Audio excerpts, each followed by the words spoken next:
షునేమీరాలు. Elisha గారు షునేము పట్టణముకు వెళ్ళగా ఆ పట్టణంలో ఒక స్త్రీ భోజనానికి రమ్మని బలవంతం చేసెను. ఈ విధంగా ఎలీషా గారు ఆ మార్గమున వచ్చినప్పుడెల్లా ఆమె ఇంట భోజనం చేయుచూ వచ్చెను.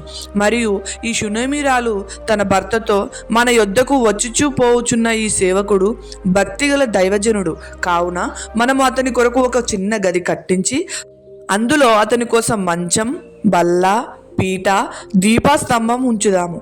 ఆ ప్రవక్త మన యొద్దకు వచ్చినప్పుడెల్లా అందులో బస చేయవచ్చునని చెప్పి ఎలీషా గారి కోసం ఒక గది ఏర్పాటు చేసెను.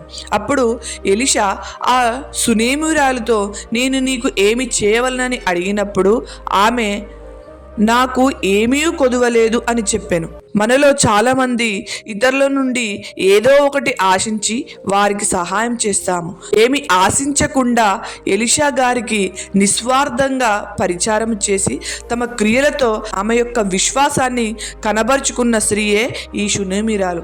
ఈ విధంగా షునేమీరాలు వంటి భక్తి, పరిచారం, సేవ మనమందరము కలిగి ఉండాలి. కానీ ఎలీషా గారు ఆ స్త్రీకి పిల్లలు లేరని గుర్తించి దేవునికి ప్రార్థన చేయడం వల్ల ఆమెకు సంతానం కలిగింది.